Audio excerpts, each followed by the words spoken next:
Hey guys, I'm Big Deal, and we're in Durango, Colorado, where the old Rio Grande Southern just doesn't come by much this way anymore.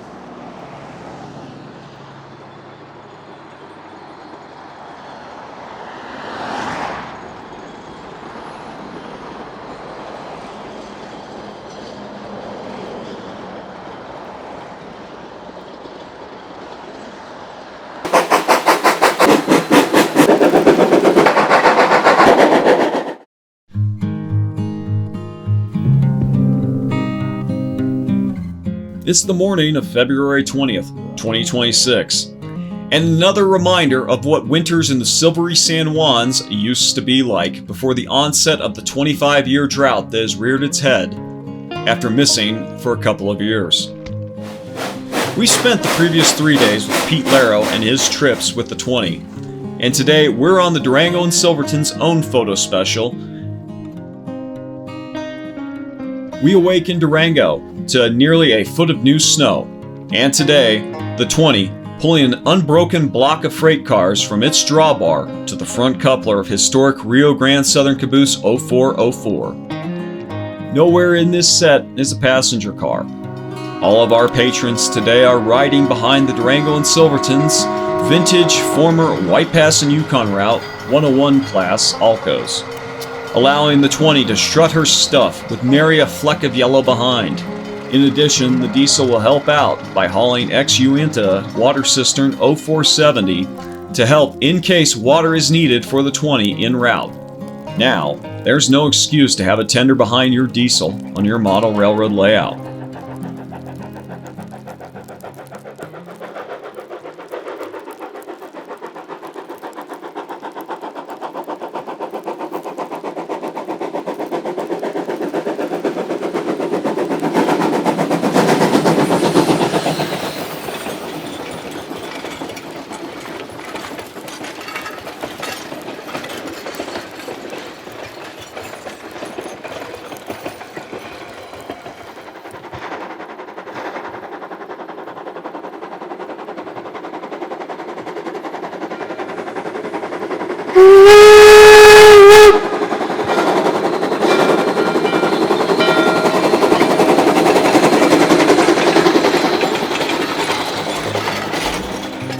We hop aboard at Rockwood, where the railroad's dedicated maintenance away forces are clearing switches in preparation for the coming trains. Mechanical problems quickly besiege the string of coaches, and the crew work via telephone with staff in Durango for workarounds to solve this problem. We're dropped off, and the diesel pulls ahead to clear as we start out at Bicycle Point, where the 20 rounds the curve from the world-famous Horseshoe, out of sight behind the cliff. With a little bit of imagination, one could think the 20 is rounding one of the tight shelves of the Ophir Loop near Telluride, where the Southern would surmount Lizard Head Pass.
We steam up the Canyon of the River of Souls to the High Bridge at Tacoma, the highest bridge on the line. Here, the 20 leaps over the Animas on a sight not seen on the Southern, a steel bridge, as the railroad's only metal span was the one leaving Durango over the Animas on its way towards Ridgeway.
Our next stop is Tank Creek, where the ice has begun to form over the calm sections of the Animas below the right-of-way.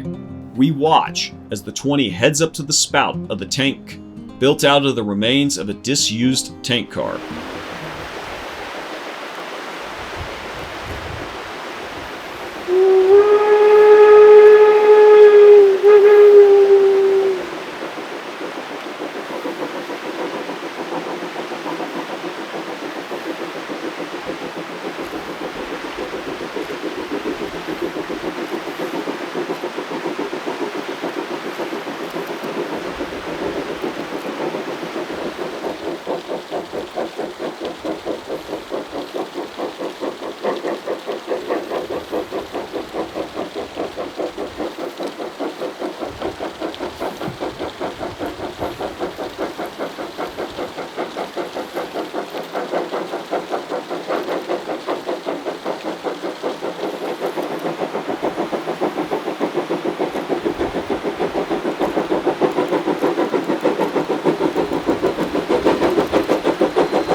With the snow once again ripping up the canyon and into our lenses from the south, we decide to call off our planned stop at Cement Wall and head to the yard limits at Cascade Y, where we're in the widening canyon that makes one feel like you're trackside along the Rio Grande Southern near Rico, along the Valley of the Dolores, just a scant 15 miles to our west.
It may not be the Dolores or the San Miguel, but the Southern was quite intertwined with both of these rivers that drained off Lizard Head.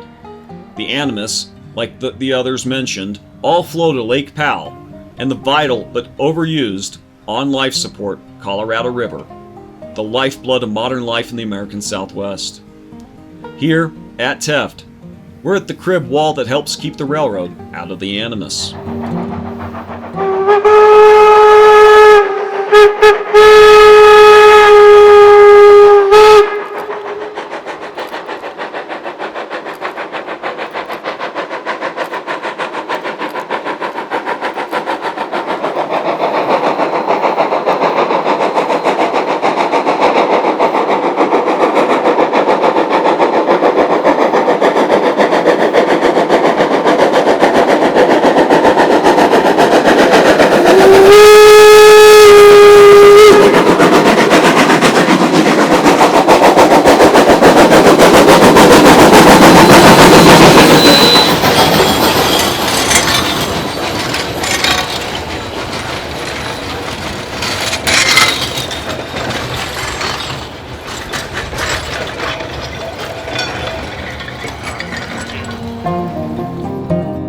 Later in the afternoon, the train pops out of the Animas Gorge through the Rockwood Cut, the exit from the canyon of the Rio de los Animas.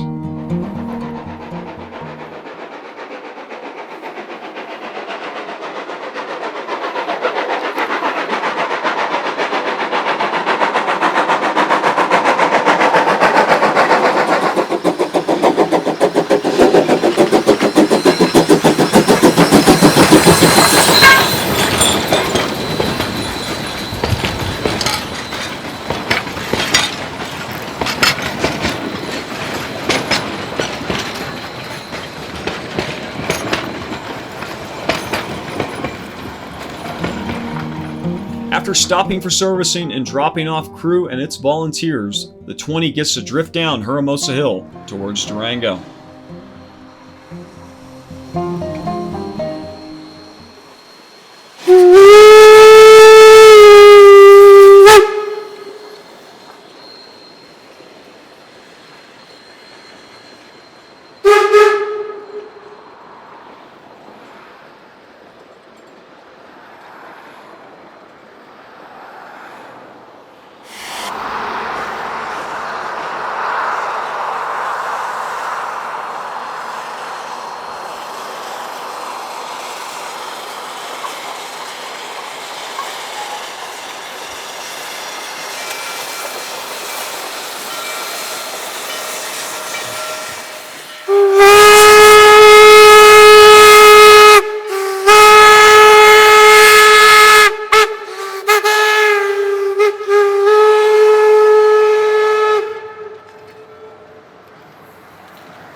Later that night, the 20 is staged once again at the new Sandhouse, next to the Durango Roundhouse, where tonight we find a 1951 Hudson Hornet staged next to the 20. I'm Mike. Mike, what do you do here? What does he say you would do here? I'm a locomotive engineer for Durango and Silverton. Okay. So what do you think about the Rio Grande Southern 20 coming home? I think it's very cool that it's been here for the last month or so running. I mean, it's the engine itself, to me, I think it's a very cool piece of history. It's never been one that I've been personally like super into, but as a piece of like railroad artifact that belongs in Durango, it's I think it's one of the coolest like pieces of equipment that could possibly come back to run here. It's like it's such a storied locomotive, and it's spent such a like, I don't know, long career working in and out of Durango. It's something that you would have never thought after all these years that it would actually be back in service on the, well, I guess the Silverton branch wasn't exactly its home, but Durango certainly was. So I think it's really remarkable to have it back here. How was it running it? It runs like a Swiss watch. That's what I can say about it. It's I've only been on it a couple of times at this point, but everything about it is pristine. Like a lot of kudos to the guys at Strasbourg, and then a huge amount of work that Colorado Railroad Museum and their team did to really get it put together. But it really is a fine machine. It runs perfect. It fires perfect. It's really cool. How was the first time of it turning left with you in it? Is that a little weird? No. Is that like being at Disneyland to making a left-hand turn? Like, wait, this isn't right. No. Right.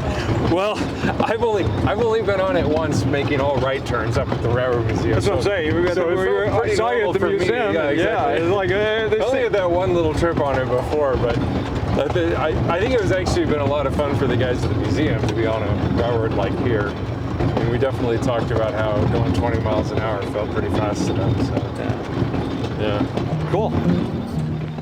The morning of the 21st opens with nary a cloud in the sky, and over the night, like removing a blanket, the heat has been lost, dropping the temperatures from a near tropical feeling 30 degrees to sub-zero.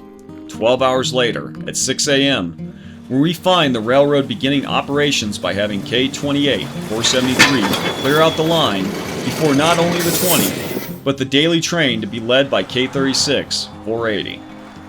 The 473 will put its wedge plow to work, and her air compressors will pump up the reservoirs to operate the flanger blade up and down, and to use the locomotive's own discarded power reverse to operate the extending wings to clear snow even further from the tracks.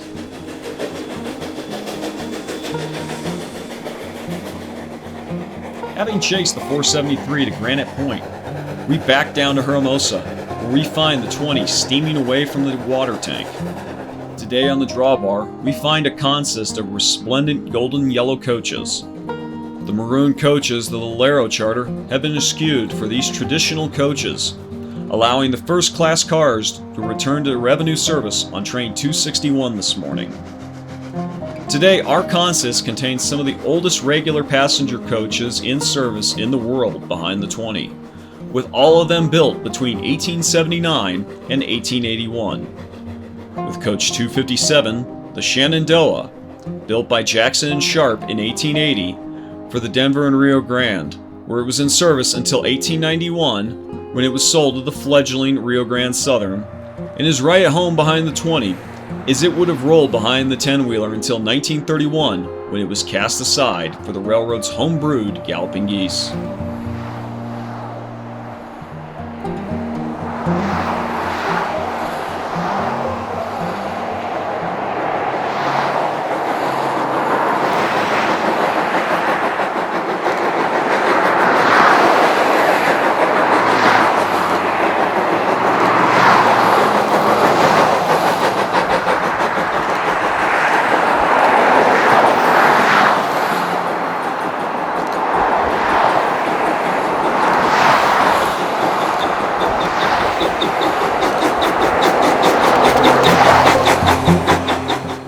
Hop aboard at Rockwood and quickly head out to the world-famous Horseshoe Curve for our first run-by as the 20 and its train wrap around the bend some 200 feet high above the Animus.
Next, at Gladle's Gap, the 20 blasts through on its way off of the High Line.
The day's plan includes getting off at one of our normal haunts, Cement Wall. The plan is to do run-bys here and then head to Cascade Canyon and rendezvous with the 473 and flanger, allowing all to photograph and video the amalgamation of equipment. But while it might be a blue sky day, every once in a while clouds appear, and today the blockage on the 480's oil supply line would cause steaming issues, and the railroad would have to pivot. And so, 473 and the flanger roll past us to head to Rockwood, where the flanger was dropped, and the 473 would be used to rescue train 261, and one of the line's vintage diesels will pull the train back to Durango.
With the shuffle of equipment going on down south, we've turned on the Cascade Y and head to Goblin Fire, where we jump off and watch as the 20 steams underneath the iconic pinnacles of the Needle Range.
At Bubbling Rock, between Goblin Fire and Tefft, we pause where the crew of the 20 oils and services around the locomotive before performing a run-by.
Tefft Bridge, just north of the yard limits at Cascade Y, is one of the 2 through truss bridges along the line, and the most remote. Here, we watch the 20 as it heads south towards Durango.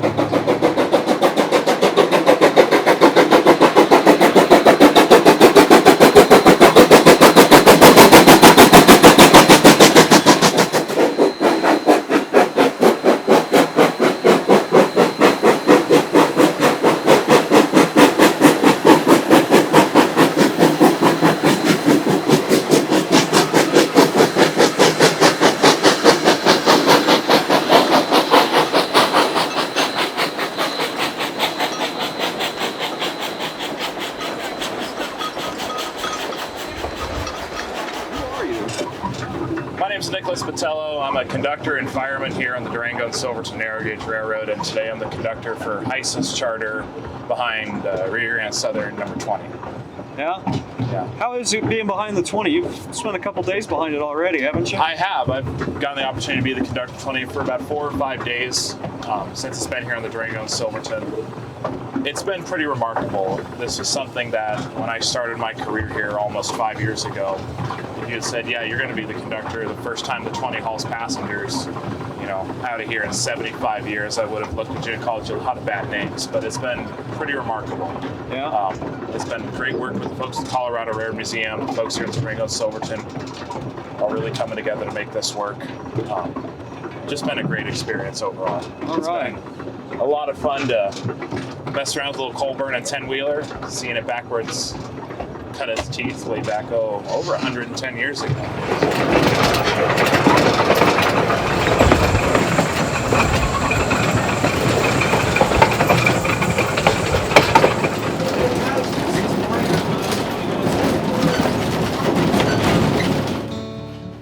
At Rockwood, we jump off and follow the 20 as it heads back towards Durango.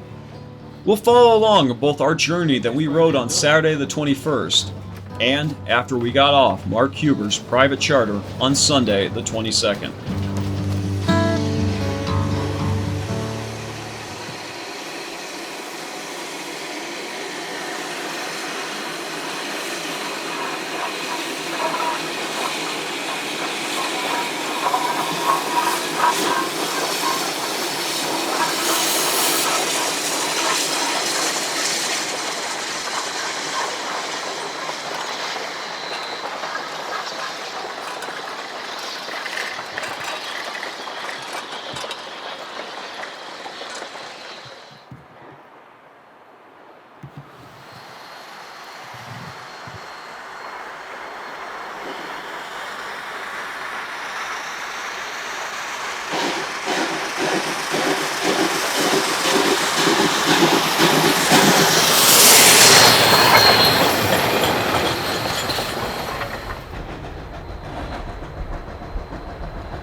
Crossing is protected by regular traffic stoplights instead of the normal flashing red lights.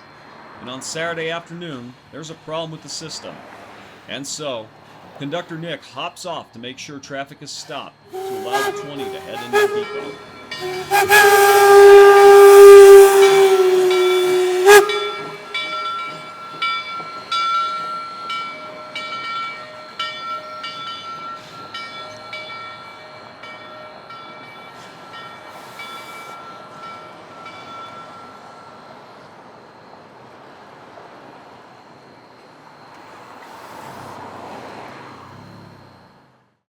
Tell me, who are you? My name is Mark. You may know me better on the YouTubes as Hyce, H-Y-C-E. And I like trains. Yeah? Yeah. So what is it you do here? A little bit of everything. Run a YouTube channel. That's the Hyce, H-Y-C-E, all that fun stuff. Where we talk about all sorts of train things, whether it be education, entertainment, getting a little silly and ranking things and all of the fun internet tropes, or just hanging out and showing off model trains, real trains, and all that stuff while we go visit and experience railroading across the globe. So it's a good bit of fun. I'm part-time staff at the Colorado Railroad Museum out in Golden, Colorado, so I have an easy access to get to film lots of cool different things and film our operations and help with education of rail preservation. All right. So what do you think about the 20 coming back home to Durango? The 20 coming back to Durango has been a dream for literally everyone at the museum, especially the world-famous Jeff Taylor, our intrepid leader. She hasn't been back to Durango since the early 1950s, 51 or 52, and so her coming back and getting to operate, especially after the D&S converted all their engines to burn oil, and the fact that we're able to come here and they're happy with us coming to do all that is absolutely fantastic. Because of you coming back with this, I had to change the YouTube thumbnail of my my 481's last run, the very final coal-fired, regularly scheduled, K-powered. Right. Silverton You gotta add all of the yeah. asterisks. And so I got called out like, wow, way to change it up to get the asterisks in there. So, all right. So, I mean, do you have anything? What do you love about the 20 versus other locomotives? 20 is awesome because she is a fight every single time. When you think of her compared to one of our other engines, 346, they have about the same tractive effort, but 20 has much larger drivers, the same cylinders, and a lot higher boiler pressure, which means that she's really slippery, and it makes it a really fun challenge to run her smoothly. And she's really fun to fire when you're working it hard, which is all that we've been doing the entire time here at the Durango and Silverton. So 20 is always it's a fun challenge. It's really rewarding to operate that locomotive successfully, more so than any other engine I've run. Okay. Well, yeah, we'll say hi to the interwebs, and hopefully this might end the B-roll, but we'll see what happens. So. Hi, Internet. Hi, Big Deals audience. I love Big Deals stuff, too. He's great. He's got a great beard. Oh, thanks. And Zephyr's really cute, too. Amy? Yeah, that's why I want to go home tonight, is just Zephyr. You gotta go see a doggo. Yeah, doggo. So. On the evening of the 22nd, we catch the 20 as she steams around the loop at Durango for the final time before dropping her coaches off on one of the yard tracks next to the depot. After this, she'll slink away to the roundhouse to have her fire drop so that she may return to Golden later this year.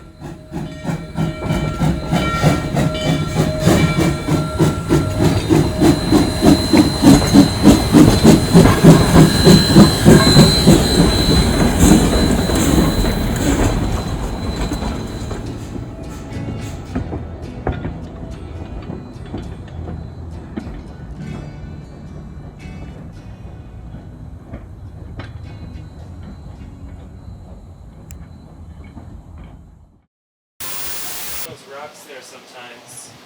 Get it coming around the curve. Stabilization. All right. So we're here with Jeff Taylor of the Colorado Railroad Museum. Jeff, how's the trip going so far? Good. How's the locomotive? Fine. Is there any other words in your vocabulary? Nope. In the summer, if they're running a bunch of trains. Can I get you to say more than 2 words? Would I win a bet? You're still here? Oh. We're at the end of the train, which means the end of the video. I only mention it because sometimes there's a man, I won't say a hero, because what's a hero? But sometimes there's a man, and I'm talking about the dude here. Sometimes there's a man, well, he's the man for his time and place. He fits right in there. And that's the dude in Los Angeles.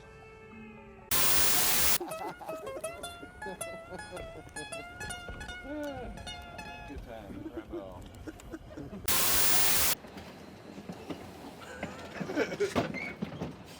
Too right. Where he was like, "Sir, you look like a torso floating in the snow." They're going. That's right. Yep. Whatever it takes. Safety's lifting. All right, Mr. Deal, why don't you give us a brief history of RGS 20? Well, in the beginning there was God, and God created the earth, and then he created the dinosaurs. But the dinosaurs all died, and they became oil. Then came the Arabs, and then, oh, you can't say that, never mind. Well, the Rio Grande Southern was built for the Florence and Cripple Creek Rail, oh, hold on. We don't need the whole history, just a brief one. Okay, well, the Rio Grande Southern, hi, I'm Big. I can take that for you. We're just messing around back here. Sorry to interrupt. No, you're good. You're good. We're just messing around. Thank you. I just want to see if this works. Hi, I'm Big Deal.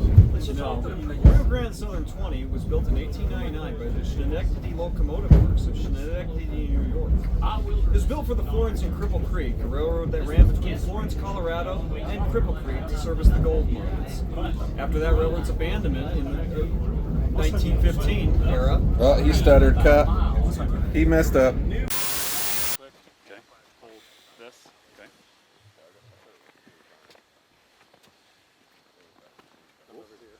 How do I not flip going down this? If it's underweight, I looked over, I saw the red light. I was like, oh no. Like a turret on a mountain.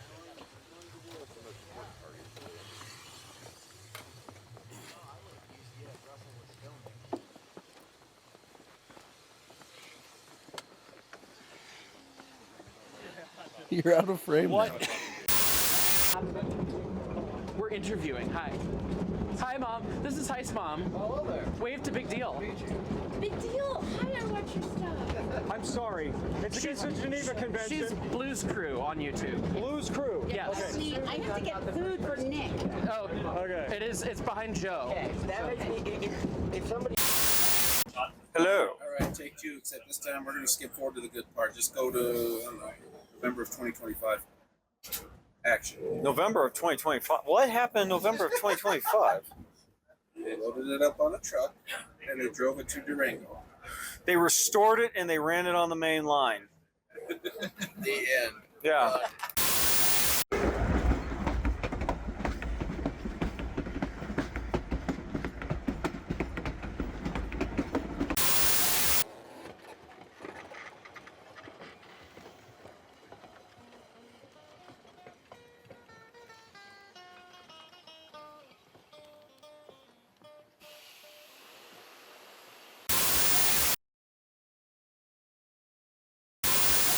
Hey look, it's Joe Wegman, the world's greatest hand model.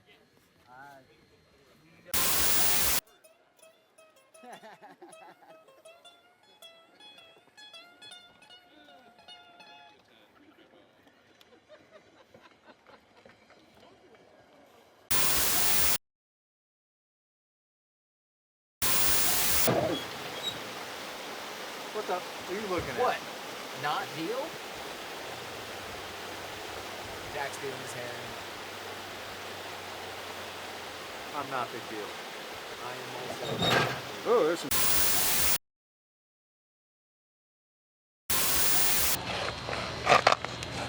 You know, it's not photo. You can actually move. Yep. Oh, or freeze frame? Is this the? Stuck that way. Oh, okay. Yeah. That's all he has.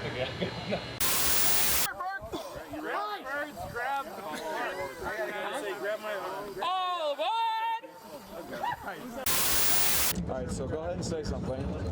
Hello. Welcome aboard. Threading the gap created by the emerald green waters of the Animus. The azure skies of our visit to the Highline have now once again been... The azure skies of our visit to the Highline have now once again been...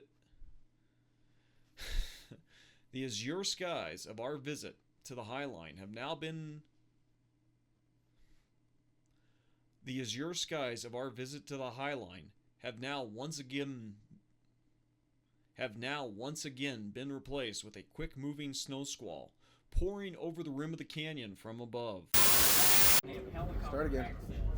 Hey guys, I'm Big Deal. And I'm not. Not Deal. Anyway. You're supposed to say not deal. You're supposed to say I'm not. You're supposed to say I'm not deal. Okay, well. Cut. Hi guys. Are we rolling?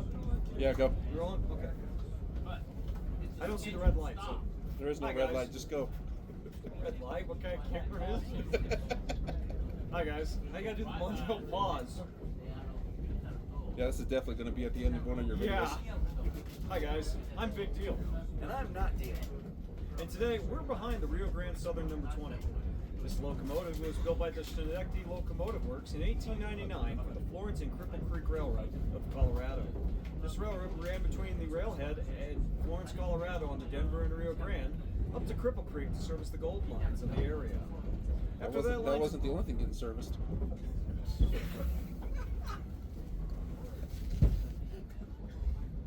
After the